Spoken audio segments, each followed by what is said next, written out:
All right, a big thanks to John. He did a great job outlining the upcoming game. I enjoyed talking to him, and we'll be hearing from him again the next time they're getting ready to play the Browns. But let's, as we always do in the second half of the Wednesday podcast, we have to dive into DEFCON levels. And you might be saying, Jeff, how can you update DEFCON levels? I'm going to tell you there's one particular area where there has been a change. We'll talk about that, and there's some discussion there. And we're also going to dive into the mailbag segment. Again, the Steelers win, and it's like y'all don't have a lot of questions, and that's not a bad thing. It's when they lose that I get inundated with 25 questions. That's not the case this week, but let's start off with the DEFCON levels. Here we go. Quarterback, it is a 3. It stays a 3. There's really nothing to talk about in this regard. They're fine. Running back, 3, but I would really like, if you could move it up a half, I would move it up a half because Jaylen Warren is probably going to be playing this week, and that's going to be a boost to the running game in and of itself.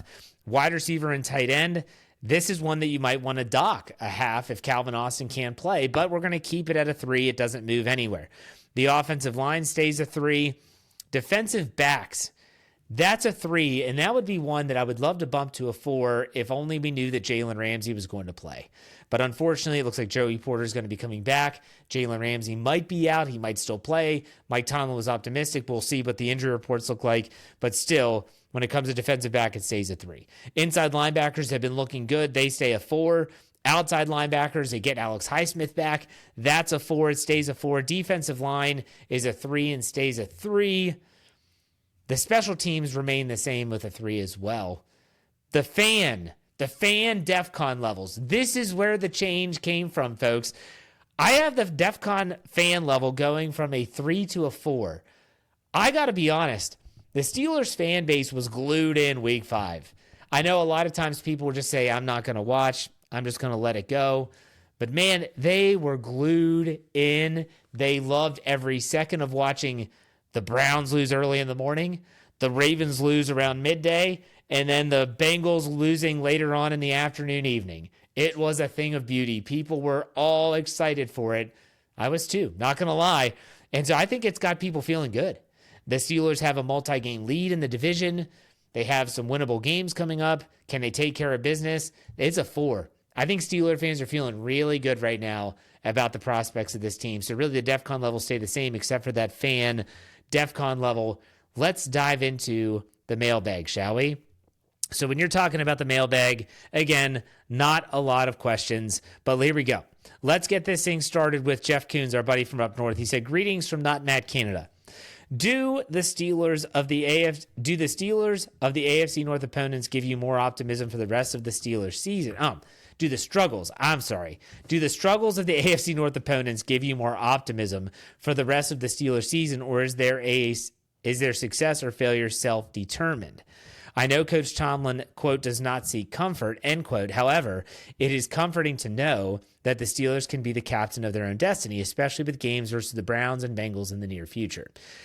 I will say that the struggles of the AFC North opponents, it gives me more optimism for the Steelers' prospects of winning the division, but I can't say that it gives me optimism for the season. And I hope that everyone that's listening to this or watching this can understand the difference between the two. I don't think that just because the AFC North teams have stumbled out of the gate outside of Pittsburgh, I look at it and say, yeah, you're right, Jeff. You said that they have an early lead, but can they hold that lead? And can they play in a way, a style of football that fans are actually going to be confident about them heading into the postseason? Have yet to see that. We'll wait and see what this next couple games have to show us. Let's go to Corey. He said, is Tomlin shook now that he will likely be facing Flacco in week 7? I don't think he is shook from having to face Joe Flacco in week 7. Mike Tomlin's record against Joe Flacco is probably decent. I think if you go back to his time in Baltimore, I'd have to go back and look. But I think about Joe Flacco, and he's just not mobile. He's an older quarterback behind that Bengals offensive line. That's what I want to talk about. Yes, Joe Flacco can still throw it, but can the Bengals offensive line give him time to throw it? I don't think anyone's going to be shook right away from having to face Joe Flacco. All right, let's go to Annie. Hi, Jeff. I hope you and the family are doing well. Do you think the reason we haven't seen Roman Wilson much this season is because of the personnel groupings Arthur has been running? That is a great question, and Mike Tomlin actually answered that question, which was posed to him from the media.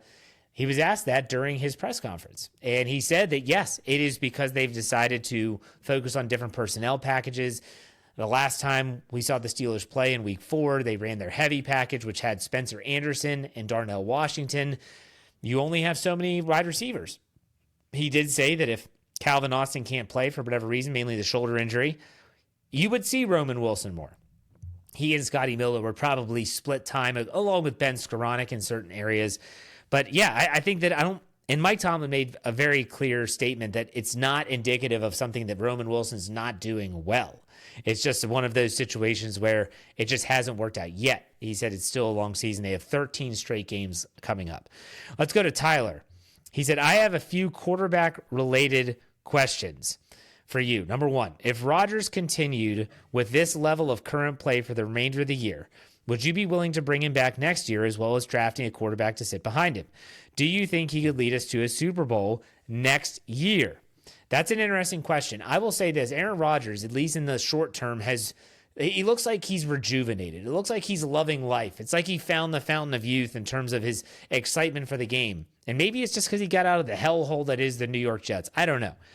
But if he continues to play at this level, I would say that he might be interested in coming back next year. If he can still throw the ball, if the offensive line continues to improve. Now, whether they draft a quarterback next year will also be indicative of whether they like the class, how they view Will Howard. Too early for that. Do I think he could lead us to a Super Bowl next year? What about this year? I don't know. We'll find out. Tyler also said, number 2, are there any current NFL quarterbacks you would trade for who are on the hot seat rather than drafting a quarterback? Someone like he uses examples, Kyler Murray, Bryce Young, C.J. Stroud. C.J. Stroud's not going anywhere. I don't think Kyler Murray's going anywhere. And I don't want Bryce Young. So unless someone like Justin Herbert is on the way out in L.A., which he's not, I don't think the Steelers have this option. All right, the third one here from Tyler. What's your opinion on the current college quarterback rankings? I haven't been paying close enough attention. I'm not going to pretend that I follow this stuff closely.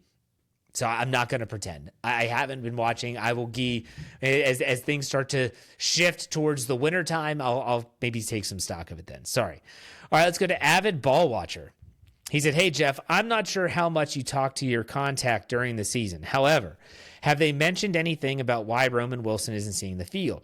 The offense is working, so can't really complain much. But with his preseason, it would be nice to see. Thank you. He said, also, how excited are you for Joe Flacco to end up on the Steelers someday as he makes his rounds in the AFC North?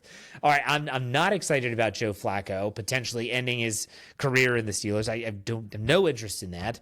I can respect Joe Flacco, but that doesn't mean I want him on the team. Secondly, let's go back to your first question. Haven't heard much from our source in this season. In season is difficult, but I will say this. I don't think Roman Wilson not playing a lot is in any way, shape, or form showing that he's not where they want him to be or that he's in the doghouse of any kind. They run a lot of tight end sets. And so when you're running a 3 tight end set, well, you're not going to have as many wide receivers out there. He is not above DK Metcalf and Calvin Austin III on the depth chart. So I think Roman Wilson's going to get his opportunities. He might be getting them this weekend if Calvin Austin can't play. So for those people that are really excited about Roman Wilson, stay tuned. Sometimes you just need an opportunity, and he might be getting his this Sunday at Acrisure Stadium. Let's finish this up with Steeler Fan 69. He said, I was sitting drinking coffee in my slippers this morning. I thought to myself, I really need to wash some mugs.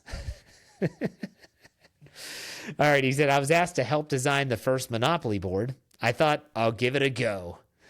And then the last one, I told my doctor I broke my arm in 2 places.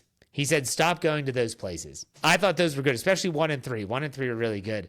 Never been a huge Monopoly guy myself. But thank you, Steeler Fan 69, for always providing some humor. And thank everyone that wanted to be a part of the mailbag segment. In case you ever want to get your questions answered, all you have to do is find me on Twitter at jhartman, HARTMAN_PIT. Every Tuesday, I put out the question. You provide the question, and I will answer it just by responding to that tweet. That's all you got to do. Next week, the mailbag is going to be all jacked up because we're going to have to cram a bunch of stuff because of a Thursday night game, but we'll talk about that next week. I'll be back on Friday. Jeremy Jerome Betts is off his bye week, so he should be back as well. And we'll be talking AFC North picks, our predictions for the Steelers and Browns, and so much more. Make sure you stay tuned to Steel Curtain Network on all of our podcasts, and especially steelcurtainnetwork.com. It is free. It is a great site. I'm very proud of it. If you want to communicate with me and you don't have social media, find any of my articles at steelcurtainnetwork.com. Comment on it, and I will see it. I will respond, and we can have a dialogue. But that does it for me. He finishes up. Be safe, be kind, and God bless. Have a great rest of your week. We'll see you on Friday. Go Steelers.